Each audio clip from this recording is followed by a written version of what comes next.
religion is in itself a state of Maya, of illusion. God is ultimately beyond form and beyond identity and beyond description, because God is infinite. If a painting is infinite, then what can you say about it? How can you describe it? You can't, right? Because where will you even start? If you have a piece of music that lasts eternally and uses all instruments and all types of vocals and all languages, then how would you even describe that song? If something is infinite, you can say nothing about it. It is devoid of description because it includes all possibilities. You can say nothing about everything. So what is infinite is beyond all description, it is beyond all definition, it is beyond measurement. To define something, to describe something, you have to measure it, and you cannot measure what is endless. At the same time, relatively speaking, God has manifested in limited form as reality, as higher spiritual realities, and as deities. This body here is God. It is God in a limited form that you can describe, that you can define. And so is every other body, right? The deities are also God in limited form. Kali is one face of God. Shiva is one face of God. Allah, Jesus, whatever you want to call them, Odin, whatever you believe in, is also a face of God. God is infinite, so they hold all possibilities, so they hold all of creation, all people, and all deities or gods within them. Really, what God you believe in is simply a matter of personal preference. I love Kali. She's sitting right here. So, I believe in Kali, and she is a real experience to me. God has manifested for me in the form of Kali, and when I close my eyes, I experience her. At some point, ultimately, I may want to go beyond that illusion as well and experience God as something formless or beyond form, but for now, I like this illusion. Kali has herself told me that her ultimate nature is just love. Even Kali is just an idea. That form of God is itself an illusion. Kali ultimately does not exist. She is real, relatively speaking. She is just as real as me. She is just as real as this wall. In fact, she is more real because she is of a higher reality and of a higher nature, whereas physical reality is actually, you might say, lower on the spectrum of consciousness, and physical reality is more lost in ego, more lost in illusion, and more lost in lies. The gods are by all means real. They are even more real than physical reality. Heaven is also more real than physical reality. But ultimately, nothing is real. Ultimately, God is simply formless love. Even the heavens are Maya, they are an illusion of consciousness. Even the gods are an illusion of consciousness. And the only ultimate truth is formless love, God. Now, if God is beyond form, beyond description, and you can't define them, then why do we have religions that do define them, that do give you a definitive path towards them, and tell you in absolutes what God is and what they are not, and how to get to them and how to not get to them?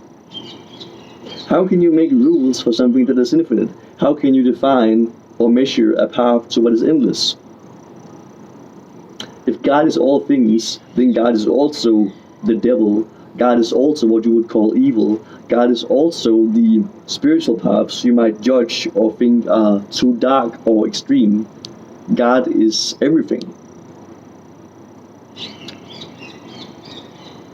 And yet we have religions that claim you can go one way but not another. That you must do an exact thing to get to God. You must avoid alcohol and masturbation and, halal food or whatever. And then you will get to heaven. Or the Christians think that in order to get to heaven, you must follow another set of rules. All the Hindus think that to get to heaven or moksha, you must avoid cow and avoid wearing shoes in the temple or some shit. Really, ultimately, there is not a single rule towards God, right? In Hinduism, you call it moksha, liberation, freedom. How can you find freedom by following rules? How can you pursue freedom by limiting yourself?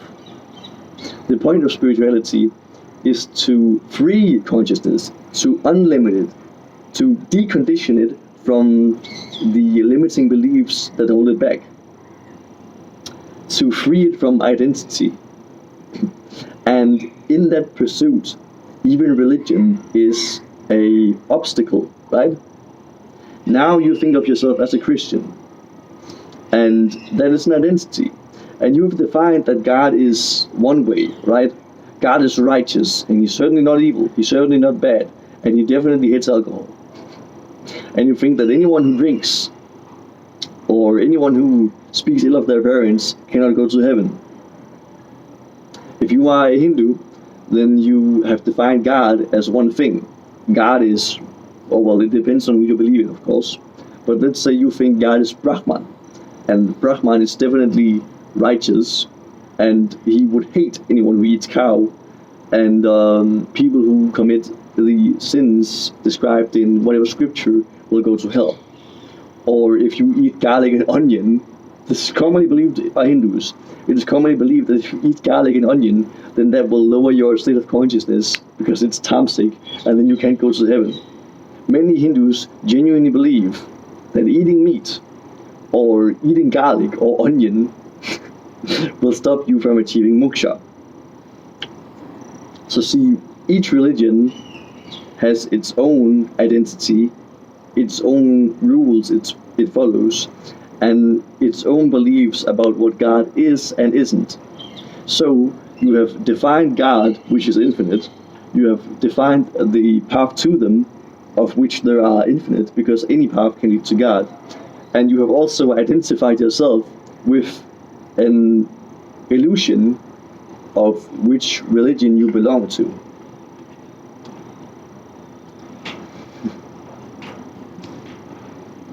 Two monkeys just came to climb by. So religion itself becomes an obstacle. If God is beyond form, then why does it matter what you call them? Why does it matter how you worship them? Why does it matter how you identify?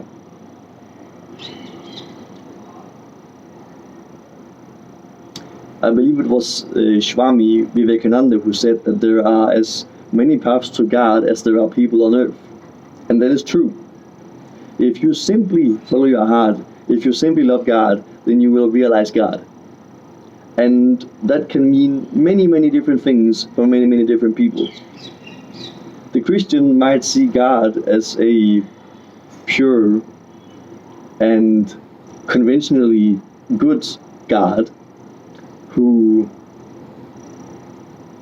prefers certain things, and if they pursue that path in full faith and in full love, then that love will take them beyond the physical world, and they will experience heaven. A Hindu who genuinely believes in, let's say, Brahman, who genuinely does his prayers, who thinks that by purifying his body of sins and karmas, and who follows that path wholeheartedly, will one day experience Brahma, will experience heaven. A person who believes that Kali is God, and that there is no objective moral to reality, that there is no good and evil, that all of life is merely a play, and that you can go to heaven by having sex, then that is true. There are people who use intercourse to achieve higher states of consciousness. There are even devotees who use masturbation to reach higher states of energy. Even witches in Europe would use masturbation to enter trance states, and it is even seen in some sects of shamanism in the north. The Agoris, they will smoke weed and drink sanctified whiskey or wine and pray to Bhairava. If they do that wholeheartedly, then they will experience him. A lot of people see Kali as a mother, and they just feed her snacks, they offer her sweets. I do too. You just give her sweets all day, and if you do that wholeheartedly and lovingly, then one day God will notice and come to you. Anything done wholeheartedly and with love will lead you to God, because God is love. And each person will have their own unique path towards God, because they have their own unique predispositions. They have their own way of doing things, and their own preferences, and their own love. I could never be a Christian or a conventional Hindu, because that would be way too boring for me. I love the cremation ground. I love sex and masturbation. I love alcohol. I love rituals, occultism, and dark practices. I just think all of it is exciting. It appeals to me, so I have made that my spiritual path. There is no right way to get to God. There is no objective way to get to God. There are a million ways to do it, and it only depends on what you prefer. And you don't need religion as a framework. It can be helpful, and you might describe what I do as being a path similar to Tantra or Agori, but I don't let that define me. And ultimately, and I'm also not initiated into any of these paths officially. I've just taken inspiration from their practices. And ultimately, any person could invent their completely own spiritual path and simply do what they love wholeheartedly and with love. And they could even invent their own god. Even all the gods are just an idea. If you believe wholeheartedly in Kali, then God will play along and take the form of Kali to communicate with you. Kali herself has shown me and explained to me that her ultimate nature is formless love, and that Kali is just a mask she wears, a costume she puts on to play along with me. And I like that costume, so I choose to believe in Kali. A person could literally invent their own god and just think up an idea of God and worship that idea in their completely own way. And if they did that wholeheartedly and with love, they would realize God, because ultimately God is love, and the path towards them is love. If you simply do what you love and follow your heart, you will find God.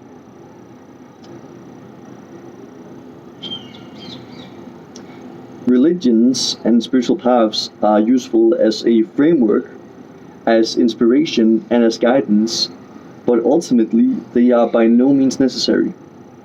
And all of life is just a game. There are no rules. And all religions contradict each other. The Muslims say you can't eat pork. The Hindus say you can't eat cow. So there is no fundamental truth that everyone agrees on. It is simply a matter of what you believe and what you prefer. And ultimately, you are God. You are the divine consciousness. How could you ever do something wrong? How could you judge yourself?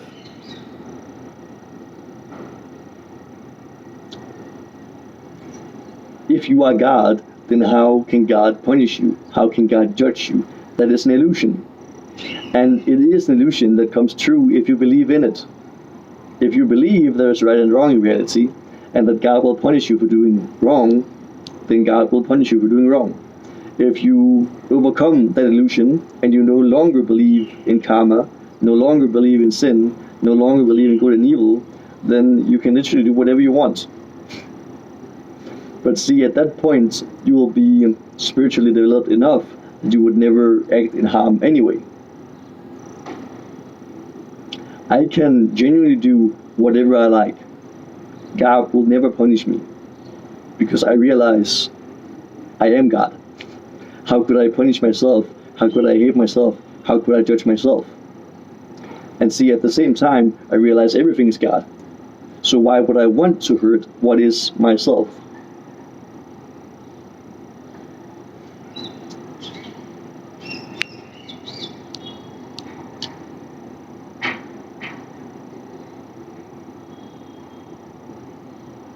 People believe that there is one way, and they become convinced that their way is the only right way, and then they judge what others do instead of pursuing their own path.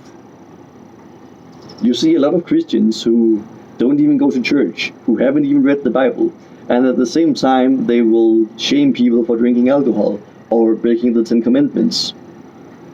There's a lot of Muslims who haven't even seen Allah, who haven't even realized God, and yet they shame others for being non-believers. You shame others for not believing in a God that you have yourself not even realized, not even seen. Hindus have a lot of beef between each other, okay? A lot of Vaishnavites will judge people who worship Kali or who practice Tantra or Agori. They will believe that their way is the only way.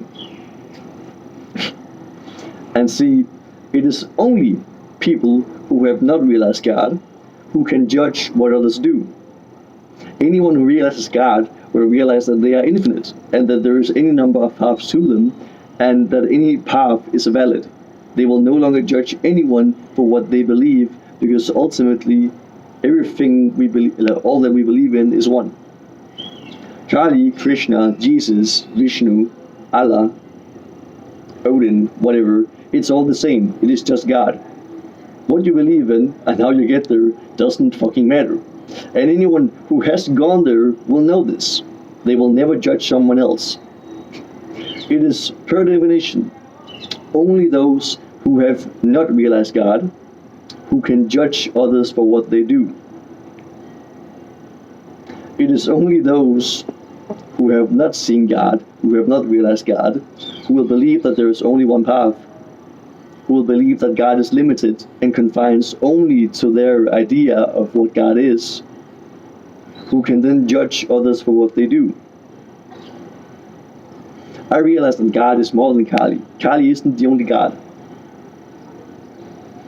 And to claim that God is limited is that not hubris.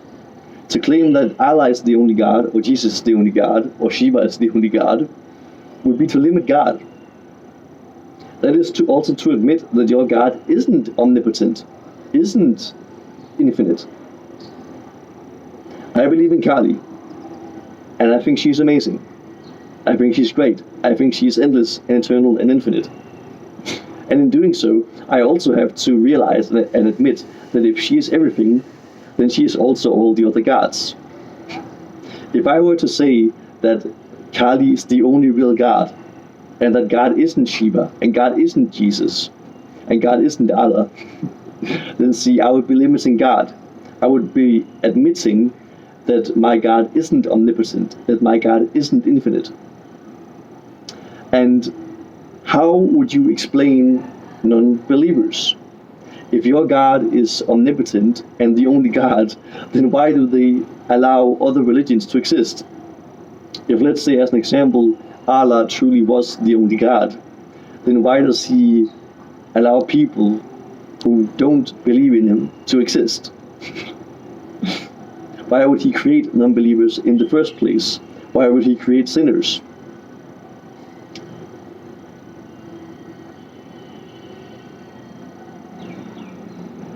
So really, there is any number of paths to God. There is no one way. And God is infinite, and so is the path towards them. You can do anything. And see, every single thing you do spiritually is just an act of love to God. The Christians might think it's important to sing, the Christian songs and read the Bible. The Muslims might think it's important to read the Quran. The Hindus might think it's important to read the Bhagavad Gita. And you of course don't give offerings in the Abrahamic religions. But let's say a person who worships Odin, he might think it's important to offer goats. A person who worships Kali might think it's important to offer sweets, right? A person who worships Lakshmi might think it's important to offer flowers. And you think that offering is important, but really that offering is just a show of love. You sing a song from whatever culture or tradition you're from, and you think that song itself is important, but really that song is just an expression of love. The Christians have one type of prayer. The Kali devotees repeat a mantra. A person who worships Odin or Freya might have a affirmation or whatever. You repeat something, you offer to God, but really that isn't important in itself. It is the love that matters. All worship, all spiritual practice is just an act of showing love to God. And you can show love in any number of ways. Some of the Agoris will offer poop to Bhairava. You will give shit to God. And God accepts it if it is done in love. I offer wine to Kali. I offer her snacks. I offer her food. I have even offered cannabis to her sometimes, and she accepts that lovingly. Everything that is done in love is an act of worship, and all of that is a very valid way to approach God.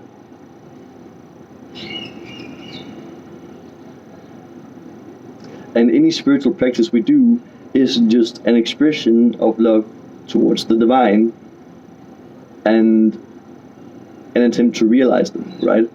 And anything can be done in love. If a wolf loves its child, it will play rough, it will wrestle, okay? And sometimes in my meditations, me and Kali will play wrestle. That's a way for her to show love to me. That is something that other religions or paths might think is too weird or like taboo, like you shouldn't fight with God. There's a lot of people, me included, who like to tease God. Kali in particular, a lot of people will tease her, they will tell her jokes. Ganesha also is a god that some people like to bully. They will playfully tell him that he's chubby, or bully him that he has an elephant head. And for some people that works. They develop a playful relationship to Ganesha. So even bullying, even teasing, can be a spiritual practice and a path towards God. Anything that is done in love is an act of worship. And as I said earlier, some people even offer poop to Bhairava. You can offer shit to God. If it is done in love, it will work, because ultimately God is love, and the path to them is just love. And you can express love in so many different forms. And ultimately, there is no one path to God, and each person will have their own. And what God you believe in, what God you choose to believe in, and what practice you do, what path you follow, is ultimately only up to personal preference. If you like doing it, then it will work. If you think it's funny, then it will work. The only path that doesn't lead to God is constantly thinking about how to get to God, or arguing about what path is best, and debating with other people about what God is correct, or who is the ultimate God, or what path is optimal, or what path is best, or what path is right. If you just shut up and do what you love, you will find God. That is the only thing that truly matters. How you do it doesn't matter. What you believe in doesn't matter. What tradition you define yourself as or identify with doesn't matter. What offerings you give doesn't matter. What holy book you read, what rules you follow, doesn't matter. What practice you do doesn't matter. If you do it in love, it will work. If you don't, it won't. If you just do what you love, then that will lead you to God. Jai Maan.